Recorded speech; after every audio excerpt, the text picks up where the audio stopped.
Before I get started, I just wanted to remark, maybe for the audience, clarify, none of the speakers, we never got together and went over the topics that we were going to cover, or even our slides. Some of them maybe finished them this morning.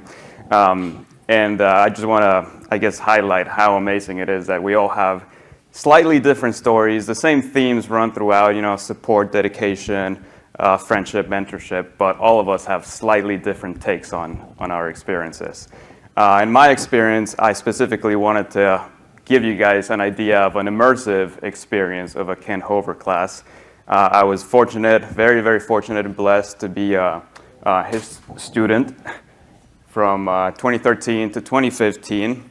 Attended Cornell for undergrad and took 4.5 classes from Ken, which is very significant in its own right to take 4.5 classes from any professor at any university. 2 materials classes, 2 structural classes, and then the half class, I call it, it was a seminar leadership that he taught. So again, this was one of the great privileges of my life to be his student at Cornell and live to tell the tale. Minor trauma, permanent, lifelong obsession with concrete, for better or worse, but here we are nonetheless. So I'll go through some of the very obvious and basics. Obviously, Ken is one of the best professors out there. That's not even my quote. It's from a civil engineering recruiting video that the department put up. So one of the other students said that, and I just screenshotted it. But obviously, that's again stating the obvious, not saying anything new.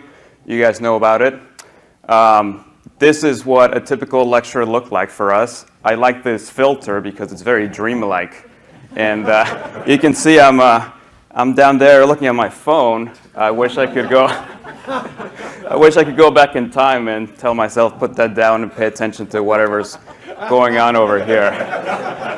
But yes, we spent a lot of time with him in lectures. One of the things maybe is not so well known is when he came to convention, he was gone for a full week. Obviously, he was in 301 and he was past president, so he was gone. So we had makeup lectures up the wazoo. So I think the record was 7 hours of Ken Hover in one day. 2 classes, and then a lab discussion in the afternoon, and a makeup lecture in the evening. So 7 hours was the max that I recall. So this is what they look like.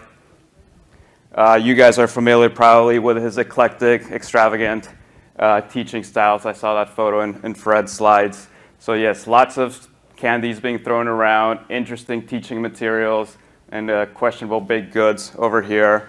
Those were all part of our everyday lectures.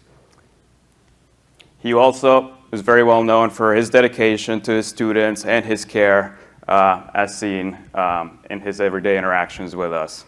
So all of that is very well known. But in ACI, something that maybe ACI people are not so familiar is that he was infamous at Cornell for his quizzes. Oh my goodness. It would rain down quizzes from whichever direction you might think of. And this is where the mentor became the tormentor. Because day one of class, he handed us a contract saying, you shall take at least 30 quizzes. There are no makeup quizzes, and any quiz turned in late will be scored as a 0.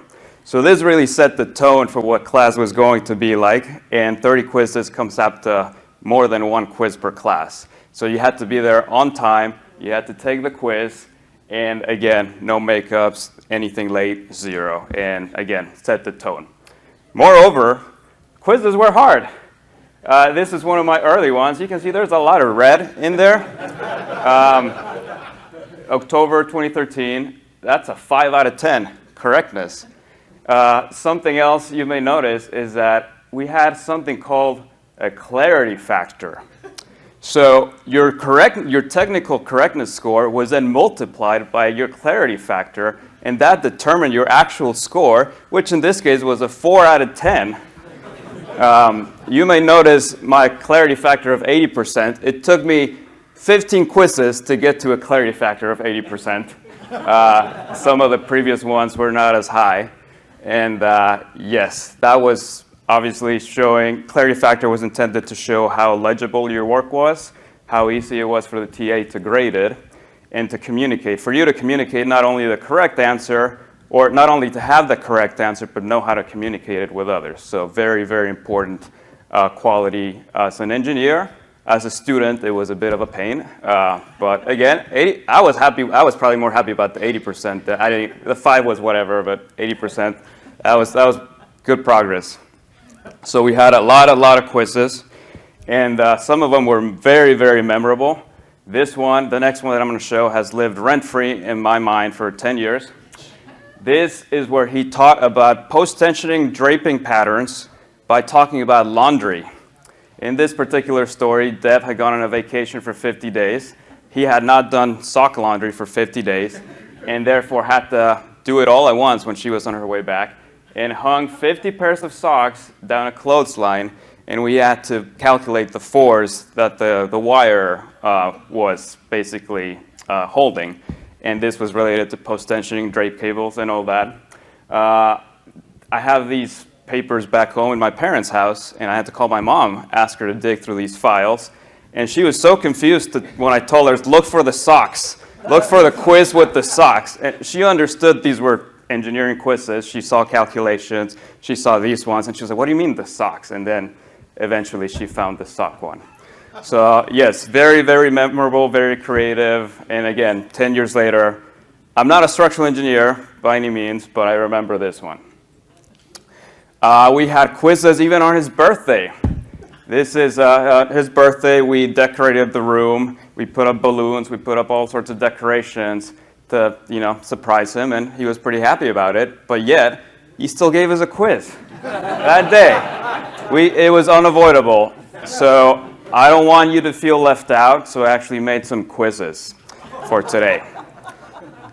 So I'm going to pass them around. I'll do this side, and then Jonathan will do that side. They start pretty easy, the questions. Describe 10 ways concrete has impacted your life.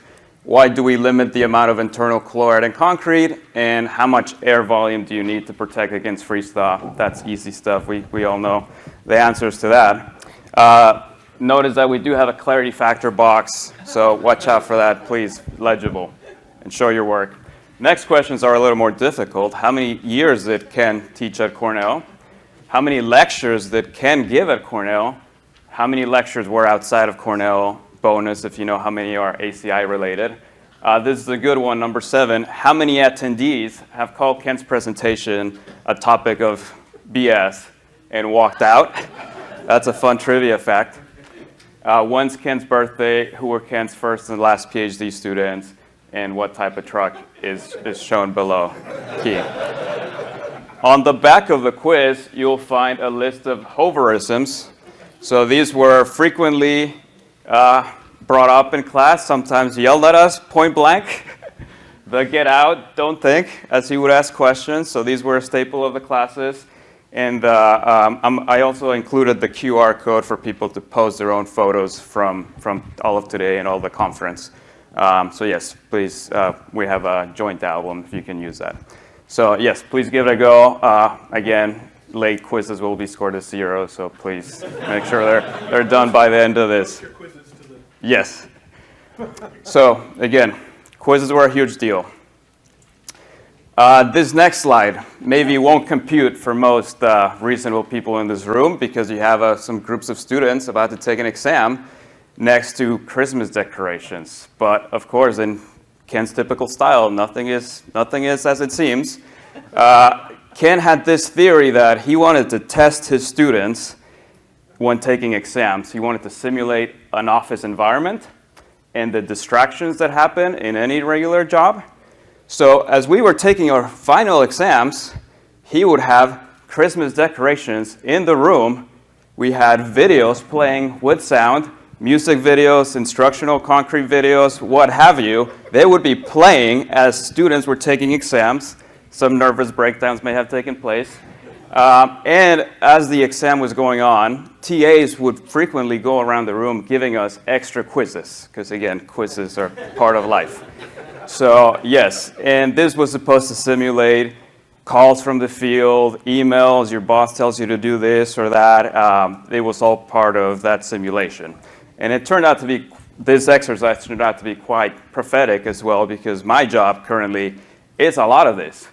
I get a lot of text messages, emails. It's like, hey, this was actually the 4th of July. We have a concrete incident. We need your expert opinion. Can you help us? Are you going to be in the office tomorrow? Hey, I was talking to so-and-so about a concrete problem. They said you might be able to help us. So again, it was basically that. And sometimes it gets out of hand. These are team messages that I get. Sometimes they're a lot.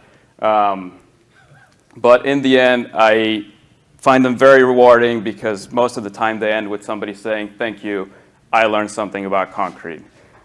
So that's a very rewarding part of my job, and whenever it happens, I think back to, again, that final exam and just 15 different things going on at once, and then the Christmas decorations, the music videos, whatnot. Another aspect of Ken's classes were his very detailed rubrics, painstakingly detailed rubrics. Ken had this revolutionary idea that if you tell the students what you expect from them, you might actually get it. It's groundbreaking. You should get that published, or copyrighted at least. But yes, there were rubrics for everything. And during my time in grad school, I had the opportunity to TA, and I learned how much work all of this entails. Tremendous. It's easy to be a bad TA or a bad professor. It's really hard to be a good educator.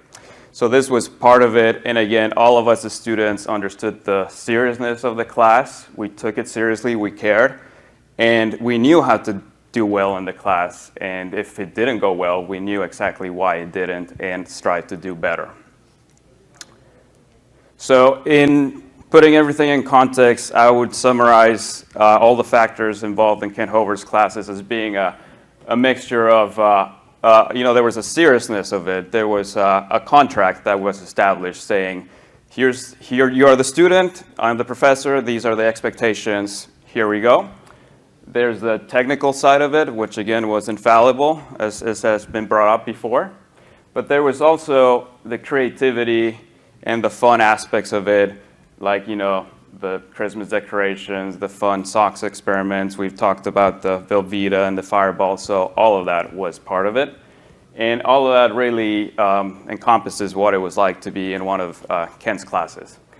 And it wasn't until, again, 10 years later now that I've had enough time to process the trauma, that I've realized that this was really a master class in design to demand excellence from his students. This is the way that you get students to care. This is the way that you get quality work excellence. And I know that excellence is very important to Ken. This was a piece published by the Cornell Alumni magazine for his recent retirement, where he spoke about starting as a new faculty at Cornell. And the Cornell president at the time said, at Cornell University, the word excellent is merely an expression of everyday expectations. Frank Rhodes, 1984. And this is something that stuck with Ken. He goes on to say, every day on the way home, I ask myself whether the contribution of that day or my preparation for the next day would measure up to President Rhodes' standard. And reading this, I found it very poignant, because I realized that throughout my career, I've found myself asking this very same question in the context of Ken Hover. Is what I'm doing today, is my report that I'm reviewing, is my concrete mix design, would it meet Ken Hover standards? Would I get a 1.0 clarity factor? And it's a difficult question to ask yourself, because not all days are good. There's difficult days here and there, but in general, it's something that's very present on my mind. So at least today, I can hopefully answer that yes, I met Ken's standards with this presentation. So thank you, Ken, for everything you've done for the industry. Thank you.